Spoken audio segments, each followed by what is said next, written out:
است که داریم ضبط می‌کنیم. بررسی کتاب اسرار دفاع اثر جورج کوهندی، رئیس سابق کانون وکلای دادگستری و استاد دانشگاه حقوق لیون فرانسه رو می‌خوایم مورد بررسی قرار بدیم. همونطور که مستحضر هستین دوره کارآموزی وقتی شروع میشه انگار آدم خیلی محتوای خالی داره، انگار ظرف آدم خالیه و اینکه خب ما وکلا و لزوما کارآموزان همیشه نیاز به صحبت کردن داریم و لازمه که این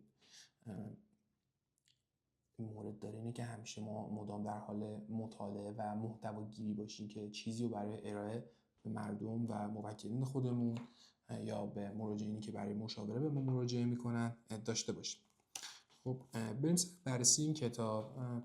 کتابی پیشگفتاری داریم که من متنش براتون میخونم که رسالتی به دانشجویان حقوق و وکالت دادگستری داره یادآور میشه که در مورد معلومات کلی و یه جور مقدمه است.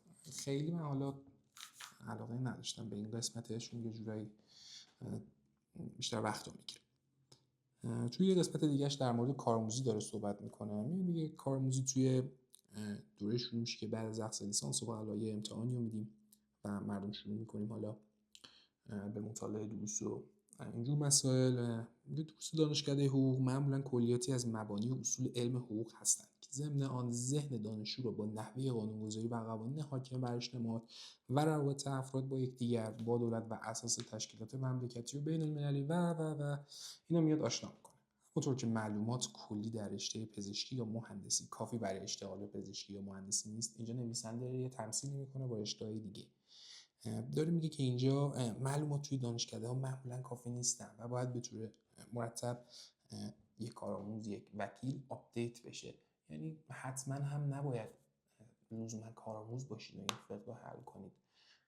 قطعا هم کسی که وکیله، یعنی در بلند مدت اگه نتونه این روند رو حفظ کنه، ایشون هم به همچین مشکل برخورد میکنه، یعنی از دور خارج میشه عملا. اینجا در مورد خیلی نجالب، محتواش یه جورایی مناسب نیست.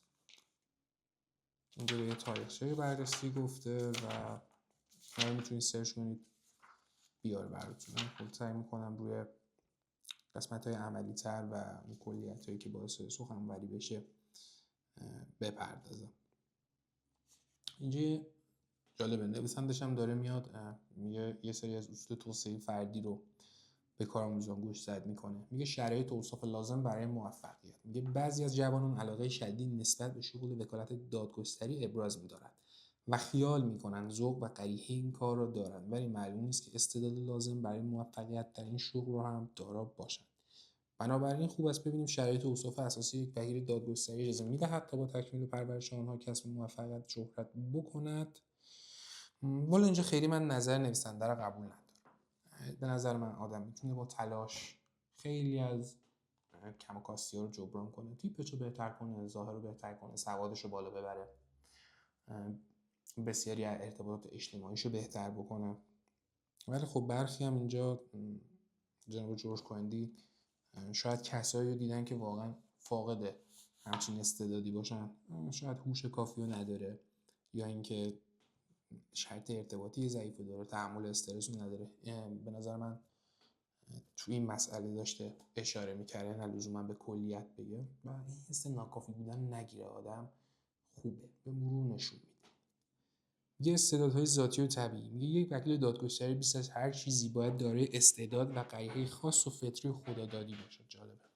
ولی این استعداد و قریحه غیر از آن چیزی است که معمولا مردم تصور میکنند. در قدیم دفاع رو با نطق و خطا به اشتباه میگرفتن و از وکیل مدافع توقع و انتظار داشتن که دفاعش بلیغ و فصیح و پرشکوه باشه، یعنی سخنوری و لفظ رو خیلی بیشتر تا محتویات اثر میدادن.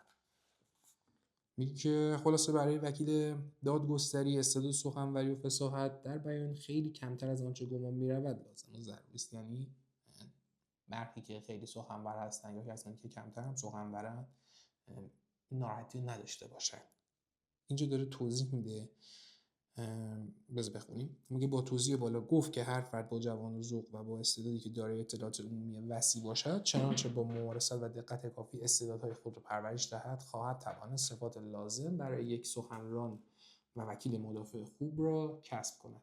ولی تنها استعداد سخنرانی و نطق و بیان کافی نیست و یک وکیل دادگستری خوب باید دارای استعدادهای ذاتی و طبیعی دیگری باشد که متاسفانه کمتر کسانی به آنها توجه دارند.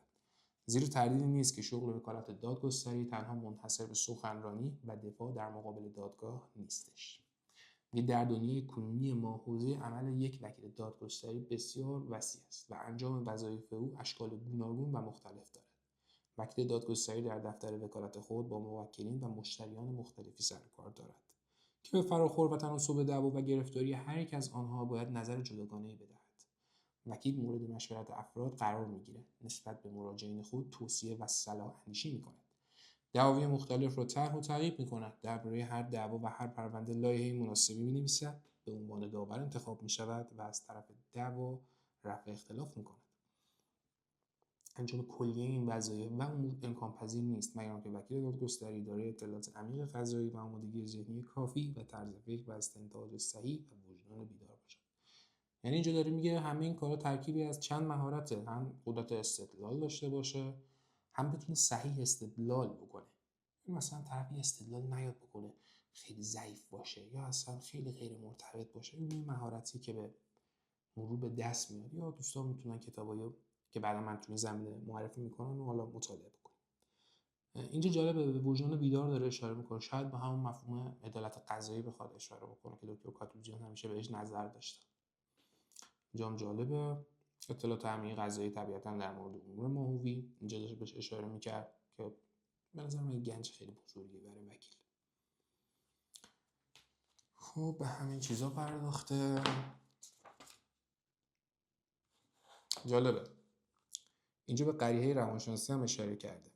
میگه به منظور که بتونیم عکس العمل روحی طرف رو درک و از تاثیرپذیری و حساسیت اون استفاده کنیم. میگه هر آنچه بیان کردی عموما جزء استعدادها و صفات فطری طبیعی است. ولی وکلای جوان و آنهایی که بخواهند شغل وکالت دادگستری رو انتخاب کنند برای اینکه بتوانند از این قریحه و استعداد ذاتی حداکثر استفاده رو ببرند، برای آنکه بتوانند این قریحه و استعدادهای ذاتی را به حداکثر برسونند، باید پیوسته با دقت و ممارست و مداومت در صدد پرورش و توسعه تکمیل استعدادهای خود برآیند. یعنی لزوما این کار با تمرین و ممارست به دست میاد و این حسی که الان اکثر کارآموزا دارن قطعا طبیعی هستش و به مرور زمان قطعا هم کمتر میشه به شرط تلاش. اینجا داره به شرایط اخلاقی و فطری اشاره میکنه. خب داره نمیپردازیم. اطلاعات عمومی حقوقی به نظرم خیلی مهمه. مثلا بخصوصا باز جلسه هایی که با بعضی از همکاران من دارم میبینم واقعا بعضی از وکلا با اینکه مثلا خیلی هم سن و سالی ازشون گذشته و قدیمی هستن، واقعا آدم میمونه اطلاعات عمومی خیلی جالبی دارن، لزوما چه در مورد تاریخ چه در مورد سیاست و لزوما جغرافیا. یعنی این به نظر من خیلی جالبه.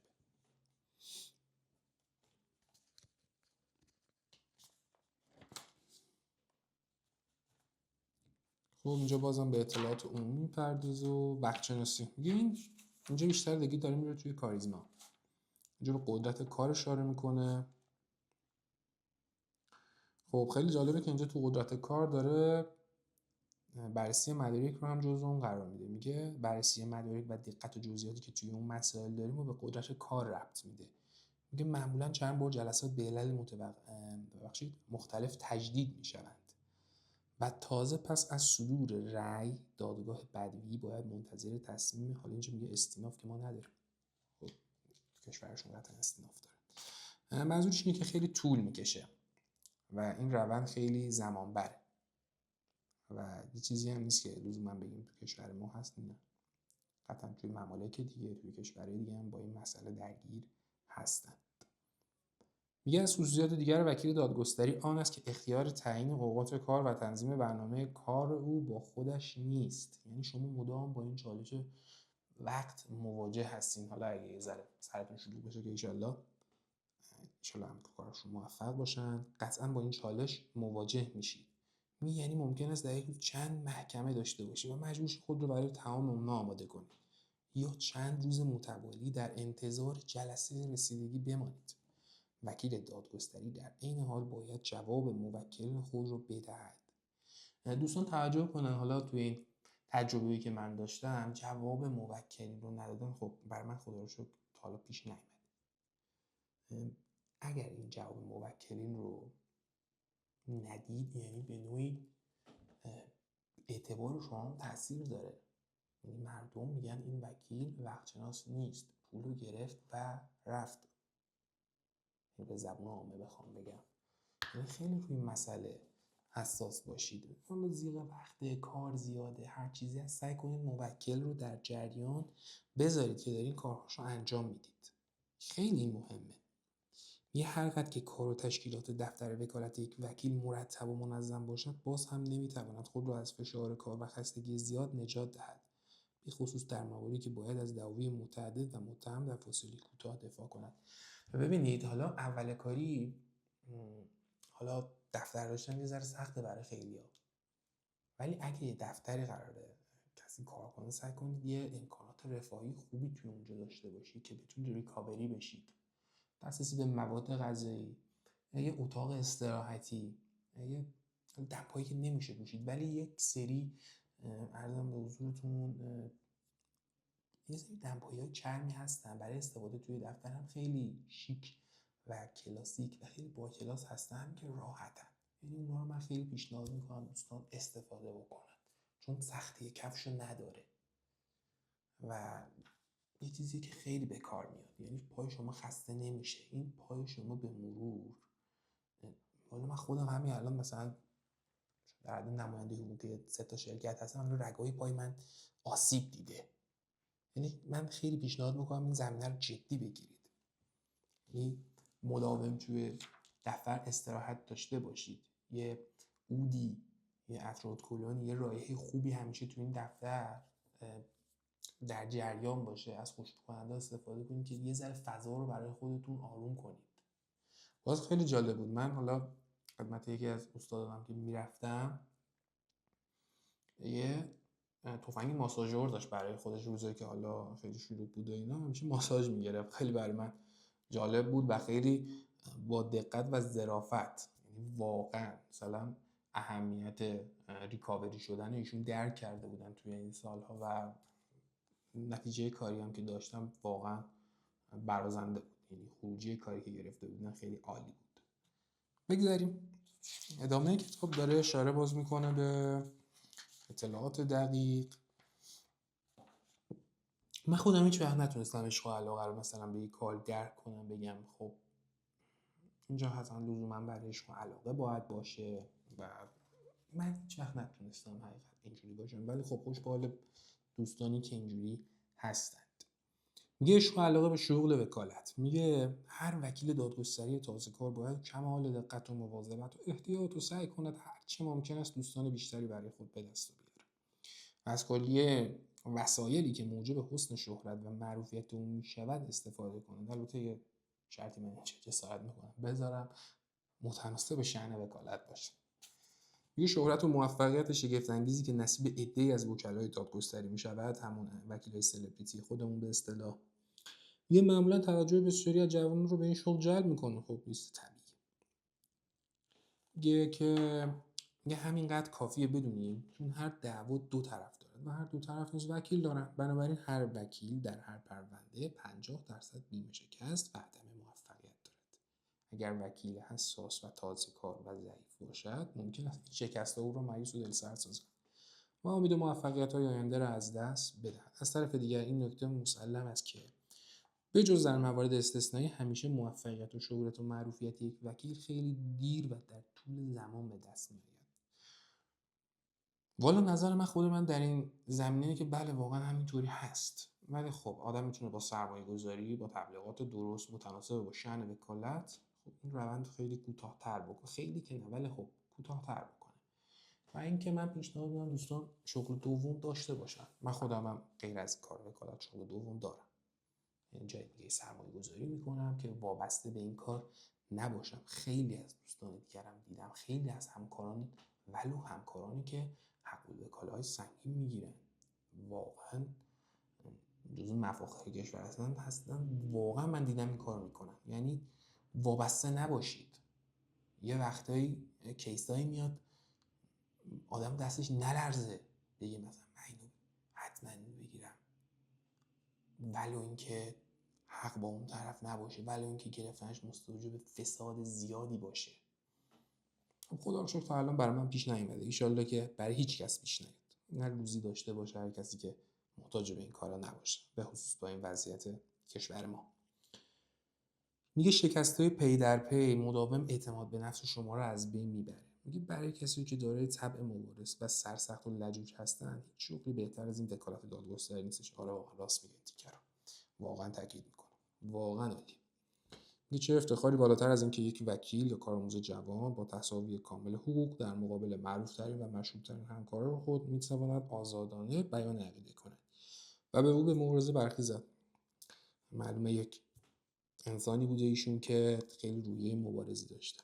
جالب حرفشون.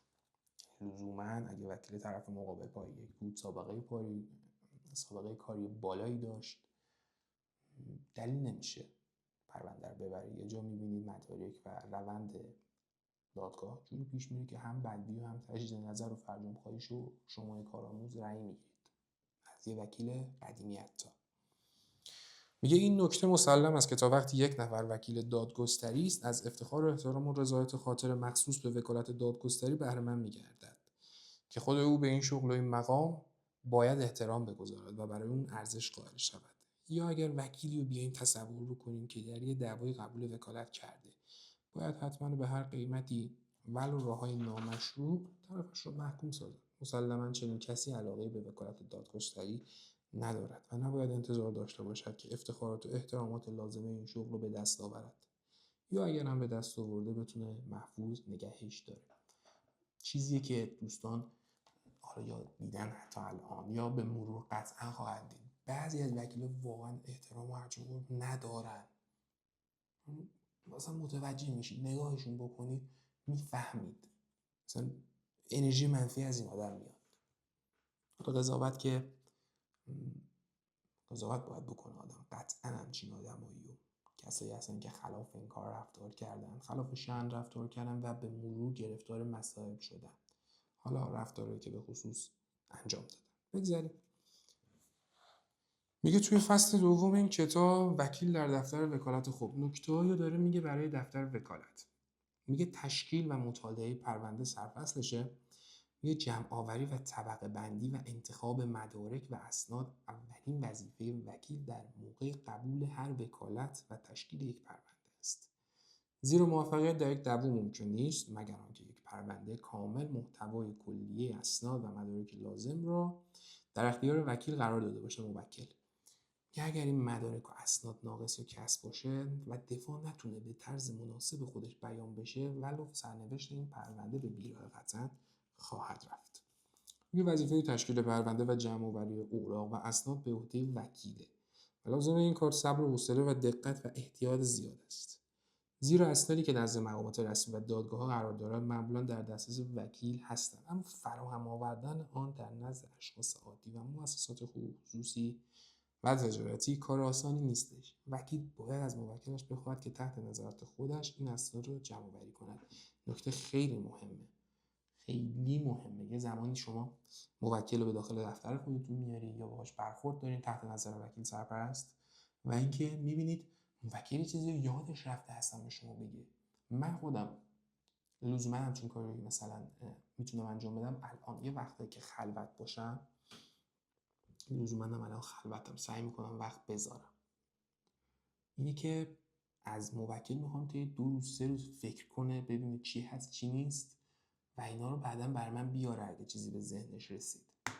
خب اینجوری واقعا هم شده. چیزهای جدیدی واقعا رو میکنه. مدرکی هست، شاهدی هست، گفته‌ای هست، اسمسی هست و واقعا هم به کار میاد. این چیز نیست که ازش آسون بگذرید. یعنی اینکه سریع بخواید یه کاری انجام بدین، سریع از طرف بپرسین. قطعا موکل خودش با استرس زیادی مواجه هستش. قطعا کیفیت کار پایین میاد. مثلا شک نکنید تو این زمینه.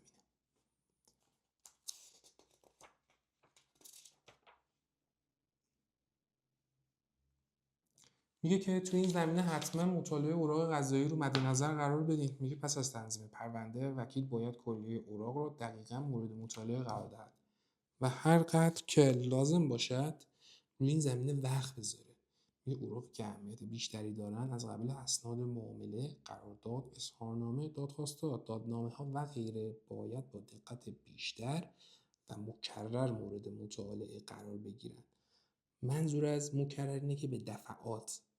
یه وقتایی می‌بینه آدم یه خطای شناختی داره ذهن ما دفعه اول یه چیزی رو می‌خونیم یه نکته رو شاید نگیریم. دفعه‌های بعدی که بیایم انجام بدیم نکات جدیدی رو از توش بتونیم استنتاج کنیم. خیلی این قضیه مهمه. عجله نکنید تو زمینه بررسی پرونده‌هاتون. یه همین که وکیل وکالتی رو قبول کرد باید فوراً پرونده کار رو تشکیل دهد و اوراق آن را مطالعه بکند، زیرا موضوع بعضی از دعاوی بسیار پیچیده و مشکل است که وکیل وقتی پرونده را زودتر تشکیل دهد و مطالعه کند فرصت بیشتری برای دفاع داره، فرصت بیشتری برای مطالعه ماهوی داره، فرصت بیشتری برای جمع‌آوری مدارک داره. مطالعه این اوراق و مدارک پرونده به تنهایی کافی نیست و وکیل باید در هر دعوا کلیه رویه‌های قضایی به خصوص احکام جدیدی که از هیئت دیوان عمومی کشور صادر می‌شود را مطالعه کند. خب تو این زمینه ما میتونیم اشاره کنیم، حالا چیزی که تو کشور ماست این قسمت داره بررسی میکنه با رویه قضایی فرانسه، خب خیلی به کار ما نمیاد. رویه‌های قضایی مختلفی در زمینه‌های حقوقی وجود داره، حالا کیفری کمتر. مثلا تو خصوص چک در مورد خط زدن عبارت حواله کرد، حتما رویه قضایی هایی که مخالف هستن رو مطالعه کنید. من نمیدونم در این زمینه واقعا هنوز چی بگم. بعضی از وکلای قدیمی تر اصرار دارن که نه الا بلا این نظر، مثلا یه قاضی نظری میده اشتباهه و خلاف اون رو عمل کردن درست نیست. اما خب میتونیم ببینیم یه سری مسائل هستن پیش میاد، مثلا توی عبارت چک یه قاضی عبارت حواله کرد خط بخوره رو قبول نداره، باز میگه این سند سند تجاریه، ولی یه قاضی اگه این عبارت رو طرف خط بزنه و انتقال بده اون چکو، شاید اصلا اون رو به عنوان سند تجاری قبول نکنه و ملاک رو یک سند مدنی در نظر بگیره، یک طلب مدنی در نظر بگیره. خیلی سرنوشت رو عوض میکنه در روند. یکی همیشه دقت بکنیم به این رویه ها از وکلای سرپرست، از وکلای قدیمی تر، وکلای پای یک، یا گاهن خود دادگستری سوال کنید، بپرسید که بتونید بهترین تصمیم رو بگیرید، حالا متناسب شرایطتون. هر وکیلی باید از موکلش دعوت کند که او رو ملاقات کند. این ملاقات برای هر دو طرف مفیده. و همین که وکالت تنظیم و مطالعه پرونده را به اتمام رساند، باید بلافاصله موکل را برای توضیح و مشورت دعوت کند و اگر توضیحات جدید لازم باشد نباید از دعوت مجدد و موکل پرهیز کند. خب نکته اخلاقی داشت واقعا این وسط. حالا دیگه من اینو به عهده خودتون میذارم، اون شرایط کاری خودتون و متناسبش تصمیم بگیرین و انشالله موفق باشید. یه وکیل باید موکلش رو وادار سازد که آنچه راجع به موضوع دعوا می‌داند بگوید و چیزی را پنهان نکند، خواه آنچه میگوید برای دفاع از حقش مفید باشد یا مضر. زیرا اصولاً تمایلات طبیعی کسانی که می‌خواهند طرح دعوایی کنند ایجاب می‌کند بدون آنکه عمدی داشته یا متوجه باشند وکیل را با قاضی اشتباه کرده و در مقابل وکیل از خودشان دفاع کند. خب اینو میتونید با استدلال برای موکل روشن کنید که خب قاضی یکی دیگه است، من وکیلم، که خیلی هم کمک میکنه. یه حق و باطلش خودتون و خدای خودتون. بنابراین وکیل باید از جزئیات واقع و کلیه حوادث و جریاناتی که باعث اختلاف و موجب طرح دعوا شده است دقیقاً و عمیقاً باخبر و مستحضر باشد.